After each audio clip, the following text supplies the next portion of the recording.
इस कविता में आज़ादी के विषय में बताया गया है कि किसी भी इंसान को बंधन में रहना अच्छा नहीं लगता। हर कोई चाहता है कि वो अपनी मर्जी से जिए, अपनी मर्जी से रहे, अपनी मर्जी से घूमना फिरना, अपनी इच्छा के अनुसार कार्य करना। लेकिन आप यह भी जानते होंगे कि कुछ पाने के लिए मेहनत आवश्यक है, कुछ बनने के लिए अनुशासन जरूरी है। आज जिसे आप आज़ादी समझ रहे हैं वह कल अनुशासन के अभाव में बंधन बन सकती है। किसी भी व्यक्ति के लिए आज़ादी के क्या मायने होते हैं, उसकी क्या जिज्ञासा होती है, इसके बारे में इस कविता में बताया गया है। तो इस कविता में सबसे पहले एक दर्जी और एक उसके जो शागिर्द के बारे में बताया गया है। आज़ादी। उस्ताद जी, आज़ादी क्या होती है? पूछा दर्जी से उनके शागिर्द ने।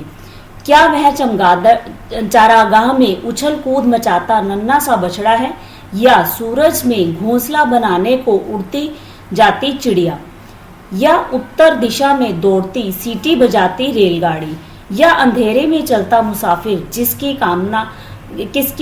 कामना करता है वह लैंप पोस्ट निश्चित नींद। इस कविता में दर्जी से उसके शागिर्द ने पूछा कि आज़ादी का अर्थ क्या है। उसने अपने गुरु के सामने यह जिज्ञासा रखी कि क्या चारागाह में नन्हे बछड़े द्वारा उछल कूद मचाने, बेफिक्र और खुश रहने का नाम आज़ादी है। चारागाह यानी कि जहाँ पे पशुओं को रखा जाता है, कि वहाँ पे जैसे नन्हा बछड़ा उछल कूद करता है, घूमता है, बेफिक्री से रहता है, खुश रहता है, क्या इसका नाम आज़ादी है? दूसरा संदर्भ देते हुए शागिर्द कहता है, लगभग असंभव समझे जाने वाले काम को पूरा करने के दुस्साहस को आज़ादी कहा जाता है। जैसे या सूरज में घोंसला बनाने को उड़ती चिड़िया। सूरज में घोंसला बनाने के लिए उड़ान भरने वाली चिड़िया का काम कुछ ऐसा ही है। शागिर्द ने यह भी पूछा कि कहीं उत्तर दिशा में सीटी बजाते हुए तेज भागती रेलगाड़ी का नाम तो आज़ादी नहीं। यह कविता मलयालम में लिखी गई है, जो कि केरल की भाषा है। केरल से चलने वाली रेलगाड़ियाँ केवल उत्तर दिशा की ओर ही जाती हैं, इसलिए जो है इसमें लिखा गया है, जो बताया गया है कि वो ट्रेन जो है उत्तर दिशा से दौड़ती सीटी बजाती रेलगाड़ी। नेक्स्ट, या अंधेरे में चलता मुसाफिर जिसकी कामना करता है वह लैंप पोस्ट निश्चित नींद। सैर सपाटा घूमना फिरना आज़ादी है। वास्तव में 12-13 वर्ष की उम्र में किशोर घूमने फिरने, सैर सपाटे को आज़ादी मानते हैं। शागिर्द पूछता है कि क्या अंधेरे में भटकने वाले को लैंप पोस्ट मिल जाए तो उसकी परेशानियां समाप्त हो जाती हैं। क्या यही आज़ादी है? आज़ादी है। क्या मुसाफिर का अंधेरे में किसी लैंप पोस्ट के नीचे रुकना आज़ादी, मंजिल की प्राप्ति है? बेफिक्र होकर सो जाने का दूसरा नाम आज़ादी है। इस तरह 5 प्रकार के जो है वो एग्जाम्पल जो है कविता में देता है। यहाँ शागिर्द के मन में जो जो प्रश्न उभरे हैं उससे पता चलता है। शागिर्द अपनी मुक्ति या आज़ादी के बारे में पूछता है कि आनंद कि ढेर सारे कपड़ों को सिलना, सिलाई मशीन के जो पहिया है वो निरंतर चलते रहना, कपड़ों को निरंतर सिलते रहना, सुइयों से मुक्ति पाने का नाम तो आज़ादी नहीं है। आशय यह है कि क्या कर्म से मुक्ति ही आज़ादी है? दर्जी ने जवाब दिया, आज़ादी का मतलब है भूखे को खाना, प्यासे को पानी, ठंड से ठिठुरते को ऊनी कपड़ा और थके मांदे को बिस्तर। आज़ादी कवि के लिए शब्द है, शिकारी के लिए तीर, तन्हाई के मारे के लिए महफिल और डरे हुए के लिए पनाह। आज़ादी यानी अज्ञानी को ज्ञान और ज्ञानी को कर्म, कर्मठ को बलिदान और बलिदान को जीवन। पर जो कपड़े नहीं सिएगा सपने भी नहीं देख सकेगा। सुई की चमकीली नोक पर टिकी है आज़ादी। आज़ादी वह फसल है जिसे बोने वाला ही काट सकता है, वह रोटी जिसे मेहनती ही खा सकता है। इसमें जो है जो दर्जी है वो अपने शागिर्द को जवाब देता है। पहले शागिर्द ने दर्जी से पूछा है, उसके बाद अब दर्जी जो है अपने शागिर्द को बता रहा है। इस कविता में दर्जी से उसके शागिर्द ने दर्जी जो है अपने शागिर्द के सवाल का जवाब देता है। दर्जी के पास गहरे अनुभव हैं। उसने अपने अनुभवों के आधार पर बताया है कि हमारी मूलभूत अनिवार्य आवश्यकताएं जैसे रोटी, कपड़ा और मकान हैं। सबसे पहले ये पूरी होना का मतलब है आज़ादी। भूखे को खाना, प्यासे को पानी, ठंड से पीड़ित के लिए राहत पहुंचाने वाले ऊनी वस्त्र और थके मांदे के लिए बिस्तर ही आज़ादी है। हमारे समाज और देश में अभिव्यक्ति की स्वतंत्रता की बात प्राय की जाती है, यानी कि हम अपने विचारों को प्रकट कर सकते हैं। हमारा यह कर्तव्य है कि हमें जो ठीक लगे, जिससे कहने में समाज का हित हो, अवश्य कहें।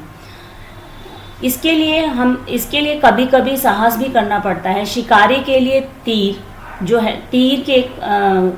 के जो कमान होते हैं उसे आज़ादी का साधन है। शिकारी का तो अस्तित्व ही नहीं अगर उसके पास कोई तीर ना हो।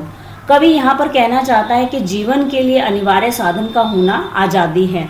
अकेलेपन के कष्ट से मुक्त होना, भय से मुक्त होना भी आज़ादी है। ज्ञान, कर्म और बलिदान के समन्वय से जीवन को स्वस्थ व सुंदर बनाया जा सकता है। अज्ञानी के लिए ज्ञान की प्राप्ति ही आज़ादी है। कहा भी जाता है कि ज्ञान हमें मुक्त करता है। यहाँ मुक्त करने का आशय सोचने विचारने की क्षमता को विस्तार देना। ज्ञान को कर्म में बदलना जरूरी है। यदि हम ज्ञान को कर्म में नहीं बदलेंगे तो दूसरों को उससे लाभ नहीं मिल पाएगा। हमारे देश में आज़ादी के लिए जो महान लोग लड़े थे, उन्हें पहले यह ज्ञान हुआ कि हम गुलाम हैं, हमें आज़ाद होना चाहिए। इसके बाद वे इस ज्ञान के आधार पर लड़े और उन्होंने देश को आज़ाद किया। आज़ादी का अर्थ केवल अधिकारों को भोगना नहीं, बल्कि समाज तथा देश के प्रति कर्तव्य को निभाना। पर जो कपड़े नहीं सिएगा, सपने भी नहीं देख सकेगा। सुई की चमकीली नोक पर टिकी है आज़ादी। आज़ादी वह फसल है जिसे बोने वाला ही काट सकता है, वह रोटी जिसे मेहनती ही खा सकता है, वह कपड़ा है जिसे दर्जी ही पहन सकता है। यह सुनकर दर्जी फिर से कपड़े सीने लगा। शागिर्द की उलझन दूर हुई और वह सुई में धागा पिरोने लगा। इस अंश में जो दर्जी है यानी उस्ताद ने आज़ादी को कर्म से जोड़ा है। कपड़े सीने का उल्लेख करते हुए दर्जी ने कर्म की ओर संकेत किया है कि कर्म करने वाला व्यक्ति ही सपने देख सकता है। कहने का मतलब है कि जो परिश्रम करेगा वही अपने सपनों को पूरा करेगा। सुई की चमकदार नोक पर आज़ादी टिकी हुई है, अर्थात कर्म करते रहने से ही आपको आज़ादी बनी रहेगी। कपड़े सिए जाएंगे, सुई चलती रहेगी, यानी कर्म जारी रहेगा तो हमारी आज़ादी बनी रहेगी। कर्म से मुक्ति आज़ादी है। कभी कभी निरंतर काम करते हुए हम थक जाते हैं और सोचते हैं कि बस अब और काम नहीं, लेकिन यह आराम की स्थिति कुछ देर की स्थिति है, फिर आप वापस काम में लग जाते हैं। इसका मतलब ये नहीं कि अगर हम थक जाते हैं तो हम उस काम को छोड़ देते हैं। हम जब थक जाते हैं थोड़ी देर के लिए आराम करते हैं, उसके बाद फिर दोबारा से अपने कर्म पर लग जाते हैं। कर्म को हमेशा के लिए छोड़ा नहीं जाता। यही बात तो उस्ताद जी भी कह रहे हैं कि कर्म करना आज़ादी है। उसी तरह किसान के खेत में फसल लहराती है, क्योंकि किसान उसमें गर्मी, सर्दी, बरसात में जो है मेहनत करता है, फसल उगाता है। फसल को काटने का अधिकार केवल किसान को ही मिलता है। रोटी उसे ही मिलती रहनी चाहिए जो उसके लिए मेहनत करता है। यहाँ श्रम तथा कर्तव्य के साथ उसके संबंध को स्पष्ट करते हुए दर्जी फिर से कपड़े सीने लगता है। यहाँ पर उस्ताद का फिर से कपड़े सीने का लग जाना निरंतर कर्म करते रहने का संदेश देता है। उस्ताद का उत्तर सुनकर और कर्म करते देखकर शागिर्द की सभी परेशानियां दूर हो जाती हैं। वह भी सुई में धागा पिरोने लगता है, यानी उसकी समस्या का समाधान हो गया और वह पुनः काम करने लगा।